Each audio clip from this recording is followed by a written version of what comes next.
Questions, and joining us is News Channel 5's medical specialist, Dr. David Soria. He's the Chief of Emergency Medicine at Wellington Regional Medical Center. Thank you for coming in today. You're very welcome. Good to see you. Well, let's jump right into it. Get to our very first question. It's something many people can relate to.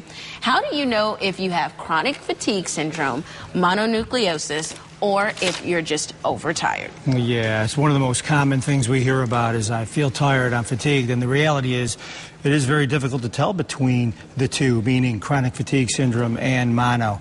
One thing's for sure, before you can even consider chronic fatigue, you have to have those symptoms, and they have to be pretty severe for 6 months. So the most important thing that we do when somebody comes in with symptoms of tiredness or fatigue is we've got to make sure we rule out the bad things, and those things include things like this: anemia, severe depression, diabetes, thyroid disease, even rheumatoid arthritis or other autoimmune disorders, things like that. As long as we rule those out, then we've ruled out the bad things that we can treat, and then it's time to consider things like chronic fatigue. The problem is there's really no treatment for it.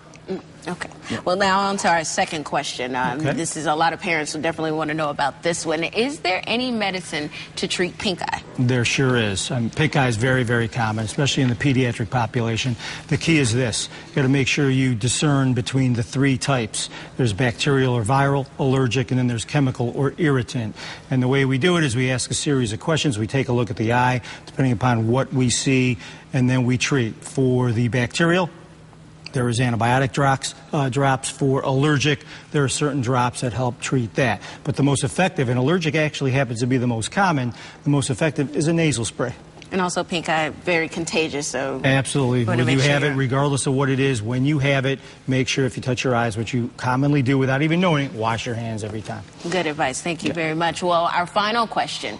Croup, what is it, and what's the best way to treat it? Well, croup is a common name. We've all heard it, and what it is laryngotracheobronchitis. That's the fancy name, and what it's caused by is a special type of virus called parainfluenza. And all it is, it happens most commonly in 3-month-old to 5-year-olds, and the reason is because their airway is more narrow than ours. It becomes inflamed, and thus air passing through it is a little bit more difficult. So what you hear is a barky, seal-like cough. Typically, it goes away pretty quick, 3 days, without any treatment whatsoever. When it occurs, one of the easiest things to do at home is a cool mist aerosol, the vapor from the shower, and what I've even done or recommended is you open up the freezer door and have your child breathe that cool air. One thing to remember, though, if they have difficulty breathing, where you see their chest sucking in or they look like they're having a hard time breathing, do not try to do that yourself. Make sure you bring them into our emergency room. We have special medications and aerosols that we give that'll help them turn around, because it can be very serious.